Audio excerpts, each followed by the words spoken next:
পেহেলগামে ভয়াবহ সন্ত্রাসী হামলায় কমপক্ষে ২৬ জন নিরীহ পর্যটক নিহত হবার পর দেশজুড়ে ক্ষোভের ঝড় উঠেছে। অন্যদিকে বাংলাদেশে চলছে অরাজক পরিস্থিতি, সেখানে হিন্দুদের ওপরে আক্রমণ চলছে। আবার জেল থেকে বেরিয়ে গিয়েছে বেশ কিছু জিহাদি। সেক্ষেত্রে বর্তমানে বাংলাদেশে এমন পরিস্থিতি তৈরি হয়েছে যে সেখানে জেল থেকে বের হওয়া জিহাদিরা ভারতে ঢুকে পড়তে পারে বলে আশঙ্কা রয়েছে। আর এই অরাজক পরিস্থিতিতে ভারতে অনুপ্রবেশ বৃদ্ধিরও আশঙ্কা রয়েছে। সেক্ষেত্রে সীমান্তে নজরদারি চলছে। সীমান্ত দিয়ে যাতে কোনো অনুপ্রবেশকারী ঢুকতে না পারে বাড়ানো হয়েছে নিরাপত্তা। এত কিছুর পরও কিছুতেই আটকানো যাচ্ছে না অনুপ্রবেশকারীদের। আবার অবৈধভাবে ভারতে প্রবেশের অভিযোগে উত্তরবঙ্গ থেকে এক বাংলাদেশি অনুপ্রবেশকারীকে হাতে নাতে ধরল পুলিশ। তার কাছ থেকে কোনো বৈধ নথিপত্র মেলেনি। এরপরই প্রশ্ন উঠতে শুরু করেছে, ওই যুবক কী উদ্দেশ্যে অবৈধভাবে ভারতে এসেছিল? তাহলে কি এর পেছনে বড়সড় কোনো নাশকতার উদ্দেশ্য ছিল কিনা সেটাও খতিয়ে দেখা হচ্ছে।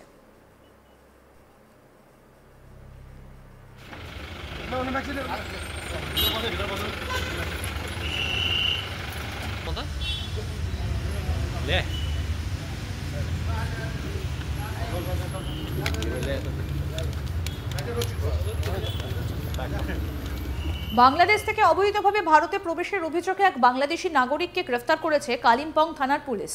ধৃতের নাম মোহাম্মদ আব্দুল সাত্তার মিলান। ধৃত যুবক বাংলাদেশের রংপুর জেলার বাসিন্দা বলে জানা গিয়েছে। পুলিশ সূত্রে খবর, এই যুবককে কালিম্পংয়ের দূরপিন এলাকা থেকে গ্রেফতার করে কালিম্পং থানার পুলিশ। তবে বাংলাদেশি ওই নাগরিক কিভাবে বাংলাদেশ থেকে কালিম্পংয়ে এসে পৌঁছলো এবং কেই বা তাকে এদেশে আসতে সাহায্য করলো তা এখনো পর্যন্ত স্পষ্ট নয়।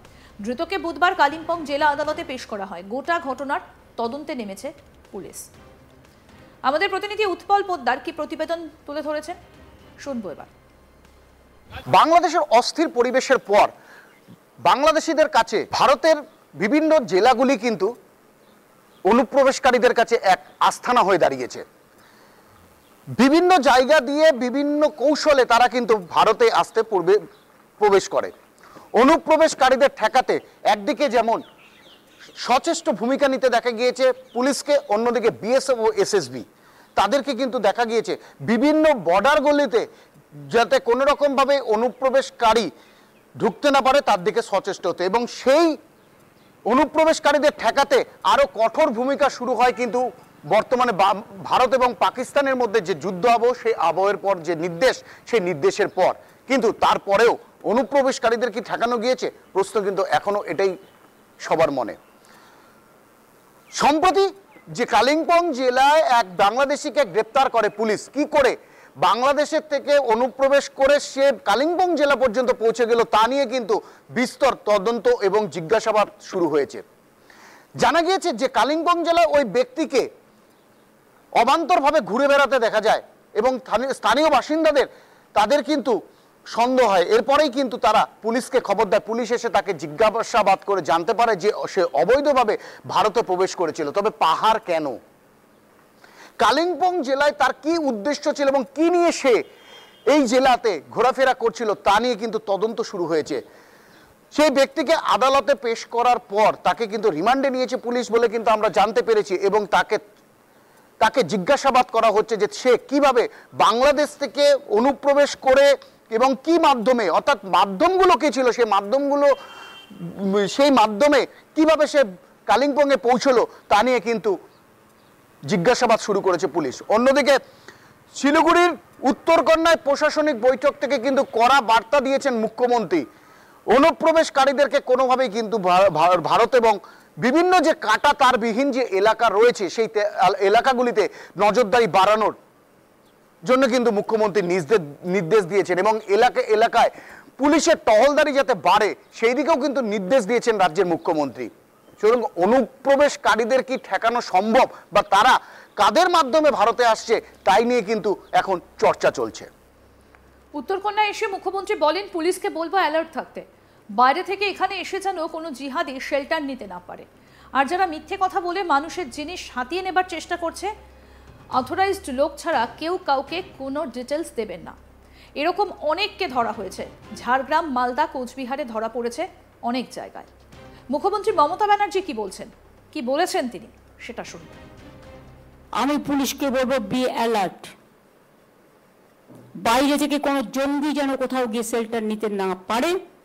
আর তেমনি যারা মানুষকে মিথ্যে কথা বলে মানুষের জিনিসপত্রগুলো হাতিয়ে নেওয়ার চেষ্টা করছে। এটা মনে রাখবেন, অথরাইজড লোক ছাড়া, বুঝতে পারছেন আমি কি বলছি, কেউ কাউকে কোনো ডিটেলস দেবেন না। এরকম অনেককে ধরা হয়েছে। ঝাড়গ্রামে একটা টিম ধরা পড়েছে। রাজীব কোথায় কোথায় ধরা পড়েছে? মালদা, কোচবিহার, কলকাতা, ডায়মন্ড, অনেক জায়গায় ঘুরে বেড়াচ্ছে।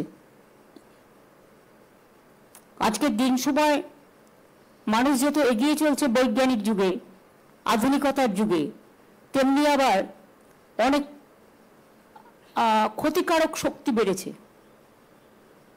যেটা মানুষ আগে ভয় পেত না। সুতরাং চোখ কান খোলা রেখে সবাই কাজ করলে একজনের পক্ষে সম্ভব নয়। Each and everybody should take some observation or vigil থাকতে হবে। আগে পুলিশরা 3-4 বার গিয়ে গিয়ে ঘুরতো এলাকায়, 5 বার 6 বার, এখন ঘোরেই না। যত বেশি ঘোরা যাবে পুলিশের ভ্যান নিয়ে, মানুষ তো জানবে যে অ্যালার্ট আছে।